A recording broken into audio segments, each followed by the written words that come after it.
Quand il dit la diaspora active, hein, je reprends son propos, n'y est pas. Il cite Honoré Ngbanda avec son appareil.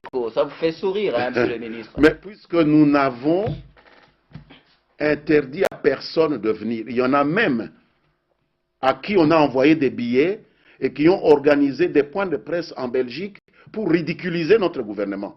En disant, ils ont peur de moi, ils m'ont envoyé un billet, je ne vais pas partir. Et qui sont allés à l'agence de voyage pour changer ce billet-là, aller voir une copine à Libreville.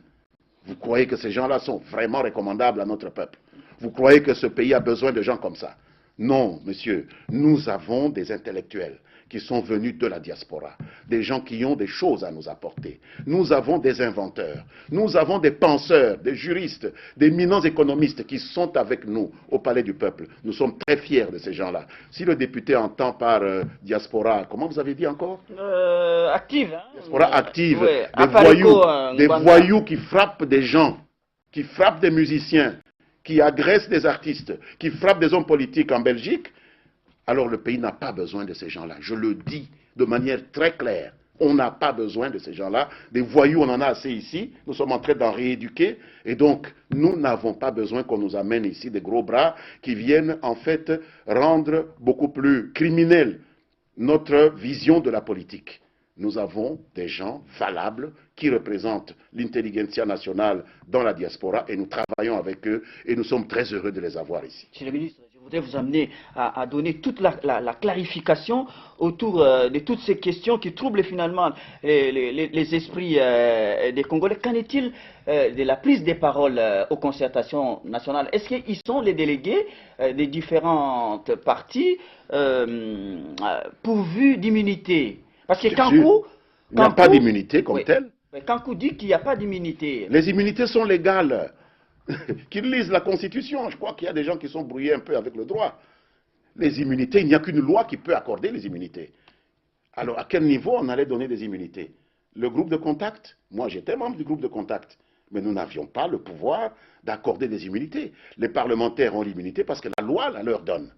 Mais on ne peut pas donner. On a donné simplement une garantie de sécurité. Garantie par le président de l'Assemblée nationale, le président du Sénat, qui sont le présidium. Et qui, eux, sont mieux placés pour le faire parce qu'ils ont la haute main sur le gouvernement et les autres instances qui pourraient éventuellement menacer la sécurité des participants. Donc il y a une garantie de sécurité, l'État s'est engagé, et à ma connaissance, jusqu'à aujourd'hui, personne ne s'est plaint d'avoir été menacé pour des opinions qu'il émet. Il y aura des questions qui fâchent. Pardon? Il y aura des questions qui fâchent. Oh là là, mais avec les si, c'est toujours ça. Mais ça veut dire quoi? Il y aura des questions qui fâchent. Je peux tout autant dire que demain, un participant va tuer quelqu'un, donc non. Écoutez, ne raisonnons pas comme ça, ne soyons pas trop négatifs. Attendons qu'il y ait une question qui fâche et qu'on arrête quelqu'un pour se plaindre. On n'a arrêté personne, mais seulement vous voulez embrouiller les choses, il y aura des questions qui fâchent. Ça veut dire quoi?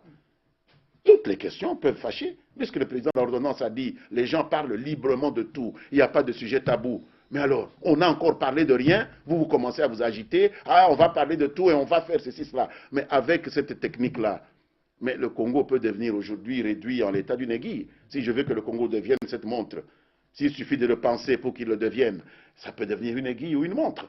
Donc arrêtons de nous projeter comme ça sur le monde de la divination, le monde de l'imagination. Vivons la réalité. Nous gérons le réel. Est-ce qu'il y a eu une tentative de limiter la liberté d'expression des gens? Non, à ma connaissance, jusqu'à aujourd'hui. Alors attendons que cela arrive. Depuis quand on va gérer les affaires de l'État comme ça? Il y aura des questions qui fâchent, donc il faut ceci ou cela. On nous a fait croire qu'il était impossible même de mettre les gens dans une commission préparatoire. On a eu le groupe de contact, il a travaillé, il a sorti des résultats. M. Kankou était là. Alors pourquoi toujours faire peur aux Congolais? Il faut arrêter avec ça.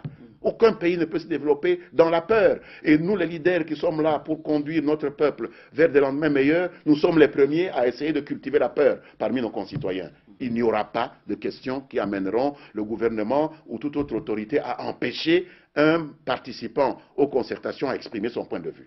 Ça, je peux... Monsieur le ministre, des recommandations ou résolutions qui en sortiront, parce que le député Clément Kankou, il a beaucoup parlé, hein, dit que il ferait mieux de... Il ferait mieux... Vous me laissez aller au bout de ma phrase. Vous avez fini votre question, mais je dis, il ferait mieux de parler aux concertations nationales. Pas en l'air comme ça. C'est facile de parler, de faire des monologues. Il faut venir parler devant des gens qui peuvent vous répondre. C'est très facile de sortir dans la rue et commencer à critiquer les gens. Mais on lui donne une occasion de venir, mettre ses idées en confrontation avec les idées des autres, et voilà que ce démocrate se dérobe. C'est dommage. Alors, au bout de ma phrase, j'ai demandé si les résolutions ou recommandations qui sortiront de ces concertations nationales sont opposables à tous, parce que Kankou, il dit qu'elles ne le seront pas. Mais au nom de quel principe elles devraient être opposables à tous? Le président vous a dit que les concertations n'ont pas vocation à se substituer aux souverains primaires. Le peuple a déjà désigné qui sont les animateurs des institutions dont les décisions sont opposables à tous. C'est la loi qui est opposable à tous. Et le peuple vous a déjà donné ceux qui sont chargés de créer la loi. C'est l'Assemblée nationale et le Sénat. Est-ce qu'il y a des députés dans ce pays, oui ou non? Monsieur Kankou en est. Est-ce qu'il y a des sénateurs dans ce pays, oui ou non? Il y en a. Alors pourquoi on va créer une autre structure qui va produire des décisions opposables à tous? Donc il y aurait deux types de décisions opposables à tous dans un pays, la loi d'une part et puis ce qui sort des concertations nationales? Non. Ce qu'on demande à la concertation nationale, c'est de consolider la cohésion entre les Congolais. Deux, d'aider les institutions à devenir beaucoup plus fortes, de les aider à devenir beaucoup plus utiles à la société. Donc, c'est un rôle que le président a voulu donner aux concertations nationales. C'est pourquoi elles ne produiront des conclusions, elles produiront des recommandations que le président de la République, le Parlement et le gouvernement s'engagent à mettre en exécution sans violer la Constitution. Si aujourd'hui on reconnaissait aux participants aux concertations que nous sommes le pouvoir de jouer le rôle du Parlement, jouer le rôle du président, jouer le rôle du gouvernement, mais ça veut dire qu'il n'y a plus d'État dans ce pays et que nous sommes dans un schéma de coup d'État. J'espère que ce n'est pas cela que l'honorable cherche. Donc, encore une fois, j'ai peine à croire qu'il maîtrise ce dont il parle. Alors, monsieur le ministre, que le chef de l'État, Joseph Kabila Kabange, ait dit du haut de la tribune dans son discours inaugural que les concertations nationales ne vont pas se substituer aux souverains primaires. Vous venez de le relayer, de le reprendre. Kankou affirme que le président n'a pas été précis, il n'a pas apaisé les esprits par rapport à l'article 220, bon, le renouvellement du mandat. Mais l'article 220 de quoi? Je ne sais pas, il parle de beaucoup de choses et puis il est dans la pleine confusion. Quand vous parlez de l'article 220, c'est l'article 220 de quelque chose. Non, c'est l'article 220 de quelque chose. C'est la Constitution, n'est-ce pas? Tout à fait. Et le président vous dit, vous n'avez pas vocation à vous substituer au souverain primaire, c'est-à-dire à celui qui a fait la Constitution. Et M. Kankou dit encore que le président n'a pas été précis, n'a pas été clair. Mais non, le président vous dit, il n'est pas question de toucher à la Constitution. C'est ça que le président dit. Si on peut être plus clair que ça, je ne sais pas dans quelle langue il faut qu'on lui parle pour qu'il entende. Le président ne veut pas qu'on touche à la Constitution, parce que la Constitution est le produit du souverain primaire. Voilà, j'espère que ça peut le rassurer. On peut être comme des enfants. Il faut qu'on dise non, je ne toucherai pas à l'article 1, je ne toucherai pas à l'article 2. On va énumérer comme ça tous les articles. Le président dit on ne peut pas se substituer au souverain primaire, parce que celui-ci a mis en place des décisions qui s'imposent à tous. Et la décision des décisions, c'est la Constitution. Dans quelle langue faut-il parler pour qu'on nous entende? Alors l'UDPS d'Étienne Tshisekedi n'y est pas dans ces concertations nationales. Posez-leur la question. Oh, non, laissez-moi aller, monsieur le ministre, au bout de la question. Mais quand même, son secrétaire général Bino Mavungu, qui espère, dit-il, il espère que les concertations nationales vont plancher sur la crise de légitimité. Il n'y a pas de crise de légitimité, monsieur Mavungu a tout faux. Donc, c'est à lui, à gérer sa crise. Bon, oui. Ils sont pas là, mais il peut gérer sa crise là où elle est. Si là où elle la trouve, il peut la gérer. Mais en tout cas, nous n'avons pas de crise de légitimité en République démocratique du Congo pour perdre notre temps en des bêtises comme ça pendant que le Rwanda est en train de nous menacer. Ça, c'est pour distraire les gens. Il n'y a pas de crise de légitimité. Il y a eu un contentieux électoral, comme dans tout pays démocratique. Il a été géré ou il n'a pas été géré? Il a été géré. La Cour constitutionnelle a tranché et M. Mavungu nous sort encore avec ça. C'est un mauvais perdant, tout simplement. C'est tout, il n'y a pas de crise de légitimité. Alors parmi ceux qui sont d'ailleurs aussi, l'UNC de Vital Kamerhe qui annonce la création d'une coalition pour les vrais dialogues, dit-on, chez Kamerhe là-bas. La création... Dans son parti alors? Oui, son parti. Son parti se coalise avec lui-même. Parce qu'apparemment, oui.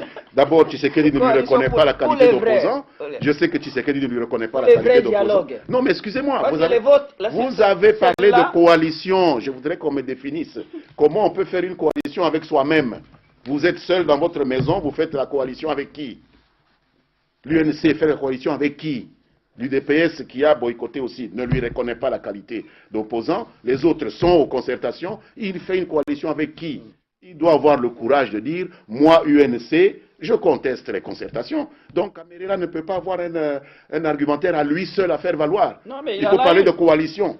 Non, mais pourquoi il parle de coalition alors qu'il est seul? Excusez-moi, je vous demande, pourquoi il parle de coalition alors qu'il est seul? Voilà la preuve d'un manque de confiance absolue en soi. Il peut dire l'UNC prend telle position, voilà l'UDPS prend sa position et il dit je ne reconnais même pas à Kamerhe la qualité d'opposant, suivez M. Moubake. Et donc, Kamerhe doit avoir le courage de dire moi Kamerhe, moi UNC, je prends telle décision. Il a le droit de parler, il a des députés. Mais pourquoi toujours chercher coalition, machin? Donc, il a des doutes sur sa propre... les concertations nationales du congrès de la majorité présidentielle. Ah, je ne savais pas que le MLC était... Je ne savais pas que le MLC était dans la majorité. J'aimerais bien entendre la réaction de notre compatriote Louaka à cette injure que Kamerhe leur fait. J'aimerais comprendre que l'honorable dont vous parlez ici, Kankou n'est pas aide de la majorité aussi parce qu'il participe avec nous. C'est hier qu'il a annoncé, mais depuis le groupe de contact, il est avec nous, donc il serait aussi dans la majorité présidentielle. Je ne le savais pas. Je ne savais pas que 20 députés de l'UDPS sont dans la majorité présidentielle. Voilà des mots comme ça qu'on utilise parce qu'on est en colère, parce qu'on est de mauvaise humeur, mais qui ne reflètent en rien la réalité.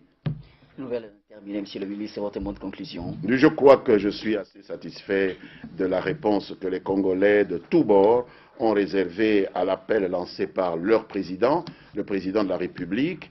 Je suis quelque peu déçu de la persistance de l'agitation un peu plus ou moins égocentrique de certains milieux politiques à Kinshasa, de moins en moins nombreux, il est vrai, et ça rassure, que le camp de cette résistance à la cohésion nationale se rétrécisse autant et que le camp de la patrie, des gens qui croient en l'union sacrée contre les agresseurs, est en train de prendre de la dimension. Je pense que c'est un motif d'espoir pour l'avenir de notre pays. Il faut réellement s'en féliciter.